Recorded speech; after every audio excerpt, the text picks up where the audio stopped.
Morning, y'all. Welcome back to the lounge. It's been a long time coming, but I'm happy to be back in here. That lit space back there, of course, is the kitchen, which is nearing completion. Plumber's got to come back and hook the sinks up, but I mean, we're in that final stretch. Those of you who watched that last episode, thanks as always. Winton is a great, noble figure. And I'm glad so many people chimed in and agreed. And it seems like a lot of the naysayers aren't saying much right now. But on the Facebook groups, I used to see so much vitriol when I would bring that documentary up and praise it. There would just be this chorus of naysayers, you know.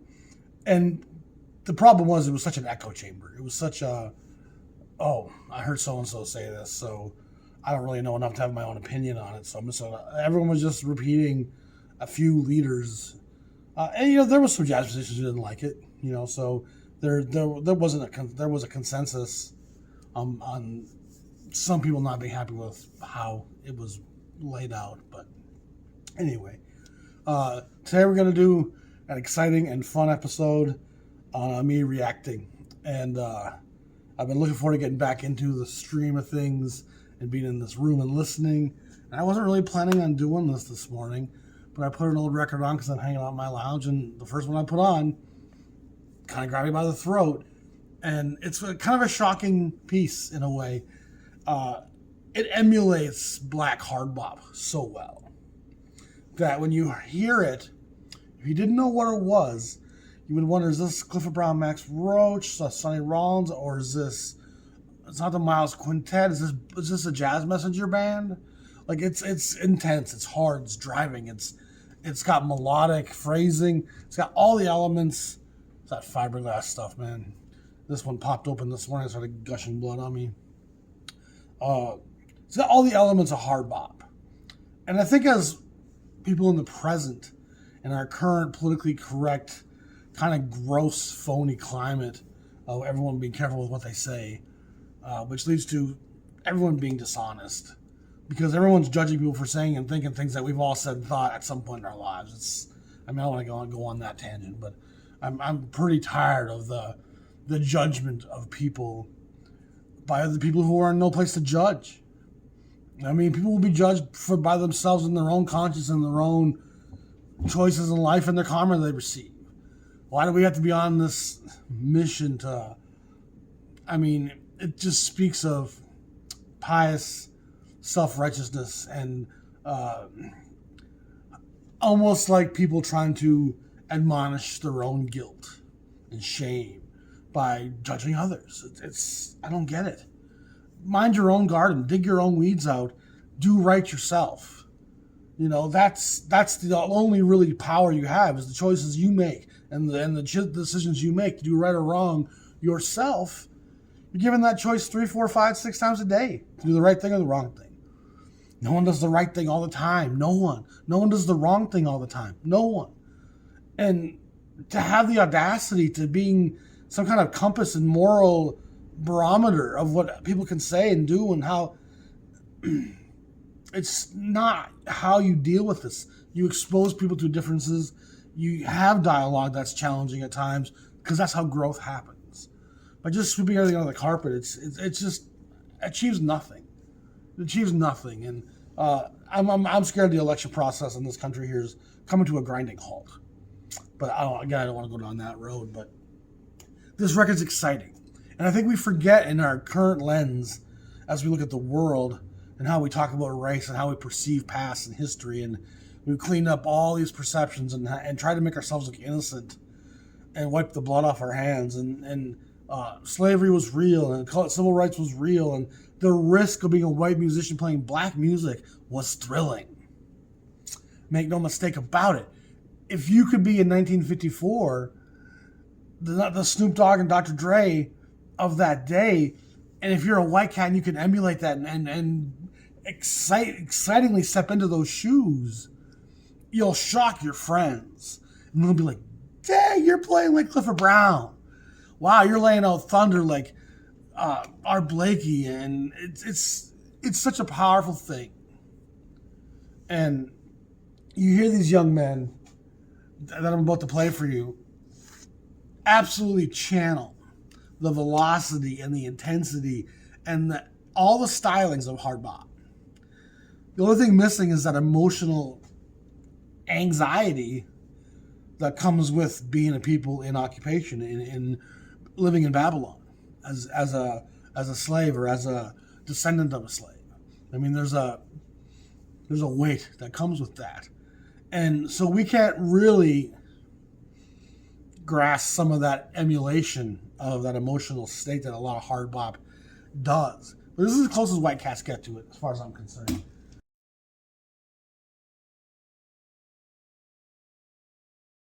Max Bennett, Bethlehem, one of my favorite albums ever. One of the things I've had to start with. That's Messenger-like, Clifford Brown-like. And Bethlehem stuff seems to get taken down as much as anything else.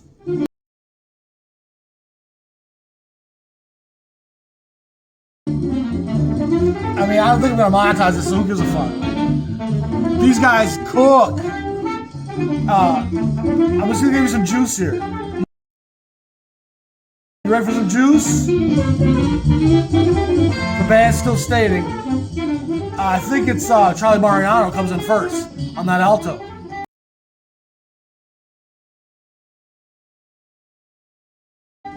Are you ready? And he comes in with fire.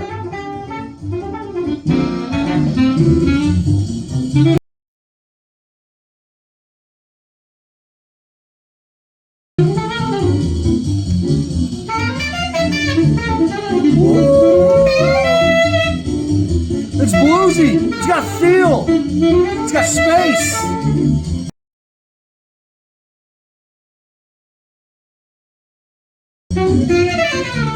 It's not just endless stream. It's got phrasing.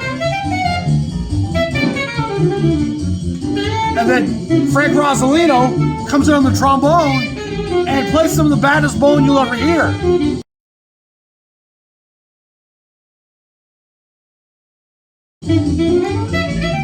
Frank Rosalino's a Detroit cat. He's a serious bone player. Listen to the sorrow, the tempo, the anxiety. They're nailing it. They're doing NWA as a bunch of white cats. That risky stuff.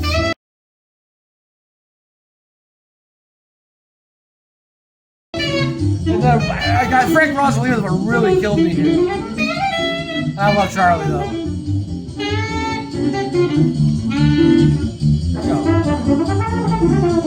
Jimmy Cleveland-like.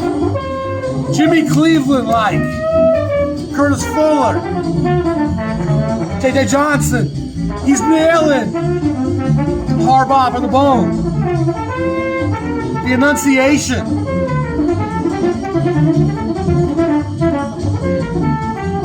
Yeah.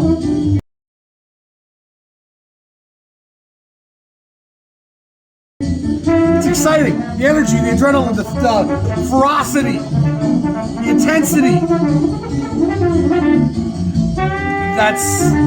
It's fantastic. It's fantastic.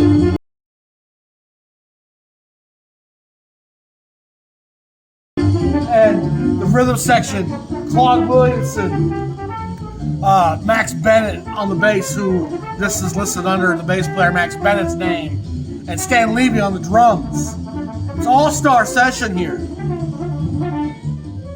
Claude Williamson, the great Vermont piano player who plays on the West Coast, you know, with Shorty Rogers and Woody Herman, some of those cats. Stan Kenton, I believe. I think he was a Stan Kenton guy for a while, not Herman. Some of these guys played with both.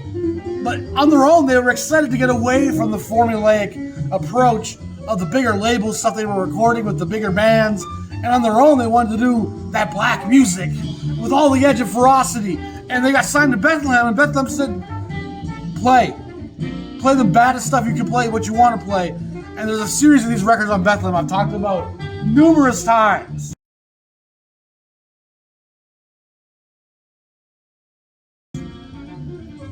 It's exciting.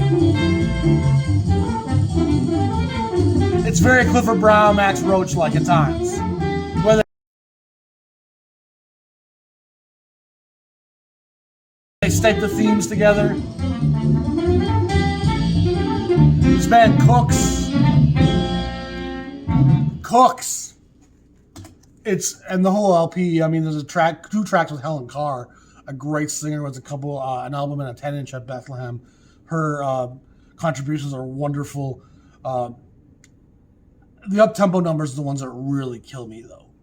And I'm often more of a mid-tempo, even a ballad guy, but the up-tempo stuff on these really jump out because of the ability, the technical prowess, yet they're playing with blues and feeling. It's not just virtuosity for the sake of virtuosity. It seems to still be speaking to me and telling me a story and narrating and the feeling and an emotional stream of thought. And that's the difference between virtuosity and the blues. The blues is always phrasing. The blues is always speaking. Virtuosity is this ego displaying my feathers. And there's a different thing there. It's a very different thing. And that's part of why a lot of the 70s and 80s jazz to me doesn't connect with me. It's virtuosity for the sake of, and it lacks the blues and the guts and the feeling and the hurt that the black jazz of the 40s and 50s and 60s comes through because it's in the heart of civil rights. There's such a tension, such a desperation, and a hopefulness that countered and balanced that makes music that's incredibly full of velocity and tension and anxiety and speaks to me. It connects with me. It's important. It feels like it matters. We're going through one of the most difficult times in history as a people. And this music is our way of conditioning that. And so when I speak on my trouble and feel about my sorrow and feel about my tension and anxiety, doubt and fear, and then I hear these guys, the black musicians of the 40s and 50s, and how they professed their optimism and struggle through that music. That's the power of the music to me. That's why I listen to it. It alleviates my burden. It makes me feel, if they can get through what they went through, watch people lynched and people getting arrested and being shot and killed in the riots and the risk to their children every day in the schools. And if they could get through all that, I better tighten my boots up and get back to work. I better put my hat back on, dry my tears, and form and function, get my soul back on the track. Because people have gone through far greater oppression and tyranny and difficulty and overcame it with art and beauty and sophistication and modernity and an expression of, you can't really defeat us, can you? And that's empowering. That gives me strength when I feel short on my own power and strength, when I feel like their options are so limited for me in this world. But I'm given such a head start over so many. And so few in the history of this planet have more than I do. So it breeds thankfulness. It breeds a sense of re-energization. And I'm ready to reconnect with my path. Because golly, if these guys can do it, put my seatbelt on, let's go. Pedal to the metal. I got this. I have to have it. It's a measure of a man. His ability to stay on his path and to find direction. And it's when we lack direction as a people and as an individual where we struggle. And for me, so much of the issue with kids today and depression and anxiety is they lack direction. My stepkids are prime examples of it. They don't have passion. They don't have dreams. The boredom of our youth inspired dreams. We imagined a different path. But it took that boredom for us to sit there and think about it for a long enough time to inspire us. And kids today are so overwhelmed with their screens. There's very little downtime to process my own path. And so you're constantly being measured against an artificial one. So every time you look in the mirror, you don't really know who you are.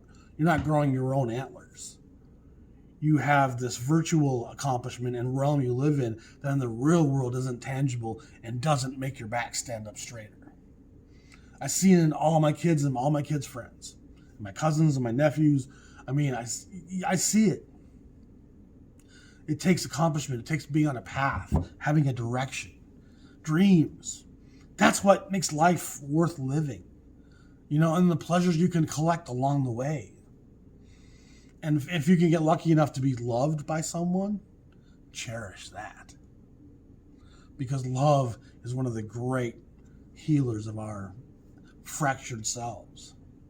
And we all have fractures. And it's people who love us in spite of that, it's like mortar. It keeps us together. And when we lack that mortar, the cracks just let the weather in. And you know what that rain does? My wife works in the mental health field. And so many of those people have one thing in common. Very little structure, family, loved ones, partners, relationships around them. They're very much alone and isolated, allowing their cracks to get bigger and then their love of self to just diminish. Jazz is a pathway to the love of self, to accomplishment, to achievement, to resilience. The overcoming of tyranny is a difficult thing. And by golly, if they can do it, and if these young white men could capture it like they do on this record, you got something. And they felt it. They knew what Blakey and Clifford Brown and Miles Quintet, with those guys, that stuff was, man, what the hell are they doing that? I mean, we playing this cool stuff here on the West Coast, and we love it. I mean, and we doing our thing. But man, what is going on with that? How are they playing that so aggressively? How are they essentially cursing at the universe through those horns and those rhythms and those patterns and that punch, that desperation? And they wanted to emulate that. They wanted to play it as black as they could, for lack of a better way to say it. And it's not about color. It's about the experience of that color in America in the 40s and the 50s and the 60s that a white man can only empathize with. We can't really put those boots on and wear them. We can only try to understand it, see it firsthand, and empathize. And boy, let me tell you, this is what empathy looks like. Subscribe to the channel if you haven't subscribed. Appreciate you all very much. Happy to be back in my lounge, boy. The element's back. The preacher can speak. I need my pulpit, though. I need my audience, my sheep behind me. Some people don't know, but the Jazz Shepherd is a reference to my flock.